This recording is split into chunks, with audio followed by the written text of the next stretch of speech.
बकरे के गोश्त के बाद अगर कोई दूसरा शोरबा पसंद किया जाता है तो वो है देसी मुर्ग का शोरबा।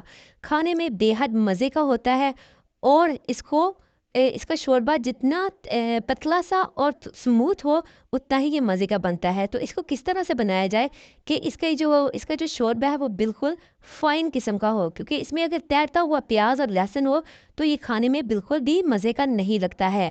तो हम बनाएंगे यहाँ पे देसी मुर्ग का शोरबा। अस्सलाम वालेकुम, मैं हूँ सोबिया और आप देख रहे हैं सोबिया सलीका स्टाइल।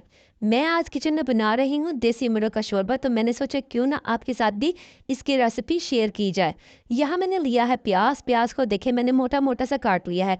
इसको ज़्यादा फाइन नहीं करूँगी मैं, क्योंकि मैं इसका मसाला भून के नहीं पकाती इसको, बल्कि मसाले को पहले सिंपल उसको गलाती हूँ, उसको ब्लेंड करके तो फिर मैं उसका शोरबा तैयार करूँगी, क्योंकि मुझे शोरबा जो है वो बिल्कुल फ़ाइन और बिल्कुल इसको क्लियर शोरबा चाहिए। उसका साथ में मैंने डाले हैं टमाटर, लेकिन टमाटर का छिलका मैंने पहले से रिमूव कर लिया है, क्योंकि शोरबे में टमाटर तैरता हुआ बिल्कुल भी अच्छा नहीं लगता। ढेर सारा मैंने लिया है अदरक। अदरक भी देखे ये रफली मैंने इसको थोड़ा सा कूटा है, ज़्यादा फाइन नहीं है। लहसुन के जवे डाला है, तकरीबन एक पूरा लहसुन था।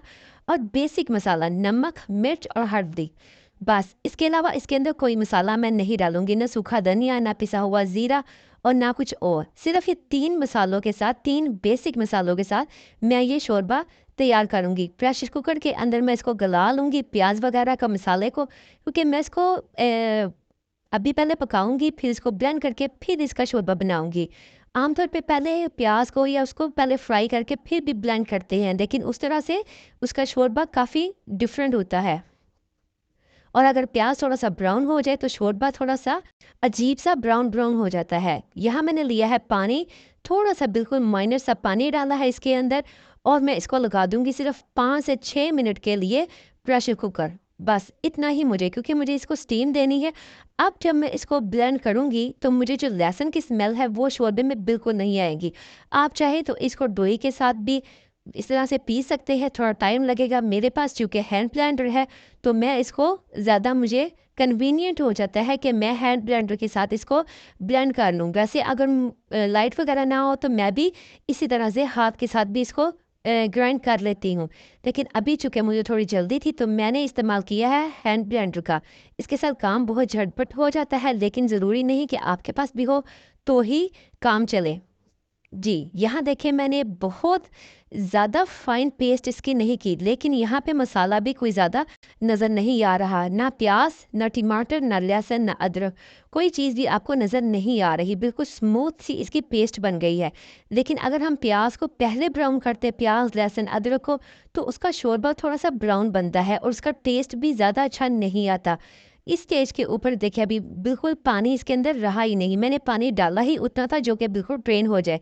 इसके अंदर मैंने डाला है तकरीबन 1 कप से थोड़ा कम था देसी घी। आप चाहे तो आम नॉर्मल कोई भी घी डाल दे, डालडा घी वगैरह, लेकिन मैं इसको प्रेफर करती हूँ कि देसी घी में ही मैं इसको पकाऊं। अच्छी तरह से भूनूंगी और मसाला देखिए फ़ौरन से उसका जो घी है वो ऊपर आ गया और कलर देखिए बिल्कुल भी ब्राउन नहीं है। यहाँ मैंने लिया है देसी मुर्ग। ये छोटी छोटी सी मुर्गियाँ थी 2, बिल्कुल किलो किलो के चूज़े थे। ठीक है, ज़्यादा बड़े नहीं थे देसी मुर्गी के। ये मैंने लिए हैं 2, और मैं अब इसको डालूंगी और थोड़ा सा मैं इसको करूँगी इसके साथ इसकी बुनाई गोश्त की।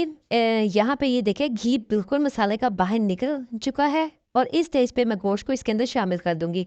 देखने में बिल्कुल नहीं लग रहा कि 2 मुर्गियां हैं, जबकि ये 2 मुर्गियां थी और बिल्कुल बहुत छोटे छोटे साइज के चूजे थे।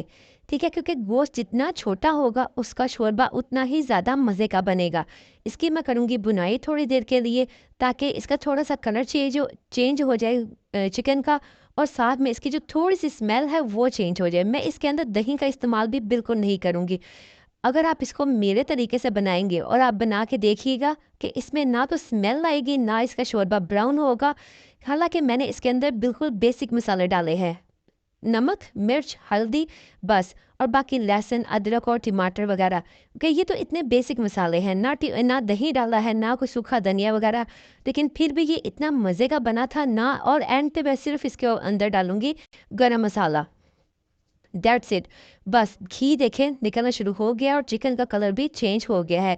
आपने इसकी बुनाई भी बहुत ज़्यादा देर तक नहीं करनी, लेकिन इतनी करनी है कि चिकन की जो स्मेल है वो ख़त्म हो जाए। क्योंकि जो हमने टमाटर डाले हैं, टमाटर के साथ अगर आप शोरबे में दही का भी एडिशन करते हैं, अगर किसी को पसंद है तो 1 से 2 चम्मच डाल दें। लेकिन अगर हमने टमाटर डाले हैं और दही भी प्लस डालेंगे तो शोरबे में खटास आएगी, जो कि अच्छी बिल्कुल नहीं लगती है। यहाँ पे मैं डालूँगी पानी। पानी मैंने तकरीबन ये वाली बॉटल है मेरे पास, ये मैं पूरी डालूँगी और इसके बाद मैं थोड़ा-सा एडिशनल पानी भी इसके अंदर ऐड करूँगी, क्योंकि देसी मुर्गी को थोड़ा-सा टाइम लगता है। लेकिन चूँकि ये बहुत ही छोटे साइज़ की मुर्गी थी, तो ये तकरीबन 13 से 14 मिनट में बिल्कुल रेडी हो गई थी, बिल्कुल गल गई थी। ठीक है, आप चाहें तो इसको आम देचकी में भी हल्की आग पे पका सकते हैं। लेकिन इतनी गर्मी में इतना टाइम किसके पास है कि वो इसको पकाए। अगर तो सर्दी है तो आप इसको लाइट सी मीडियम सी हीट के ऊपर पकाएं, बहुत ही मज़े का शोरबा बनेगा। लेकिन अगर जल्दी है, झटपट बनाना है, तो मेरी तरह प्रेशर कुकर का इस्तेमाल करें। थोड़ा सा पानी मैंने इसके अंदर मज़ीद ऐड किया है ताकि मुर्गी अच्छी तरीके से गल भी जाए और इसका शोरबा भी रहे, क्योंकि पानी उतना डालें जिसमें मुर्गी गल जाए और शोरबा तैयार हो जाए। बाद में जब मुर्गी पक जाए फिर शोरबा ना डालें, क्योंकि अगर गली मुर्गी गल गई है, चिकन गल गया है और फिर पानी डाल के आप उसको पका रहे हैं तो चिकन घुलने का भी खदशा होता है कि वो बिल्कुल बोटियाँ जो हैं वो रेशा-रेशा हो जाएँगी। चिकन मेरा फुल डन हो चुका है, बिल्कुल गल चुका है और कलर देखिए बिल्कुल उसका ब्राउन नहीं आया, बिल्कुल उसके अंदर देखें बिल्कुल रेड रेड से शोरबा है।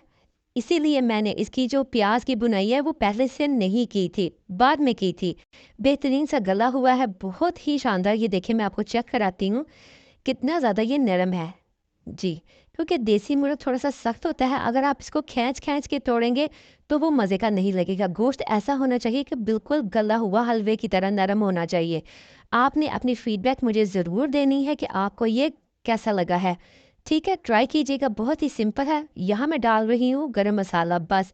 इसके ऊपर मैं सब्ज़ धनिया, सब्ज़ मिर्चें वगैरह कुछ भी नहीं डालूँगी, सिर्फ़ सर्विंग करूँगी अब। सर्विंग से पहले आपने इसके अंदर गरम मसाले का बस ऐड करना है और कुछ नहीं। जितना सिंपल आप इसको रखेंगे, क्योंकि अगर सर्दियों में इसको जैसे सूप के तौर पे भी पिया जाता है, नमक मिर्च कम रखें और घी कम रखें, मसाले कम डालें, बिल्कुल लाइट सा ऐसे जैसे यखनी की तरह, तो खाने में बहुत ही मज़े का लगेगा।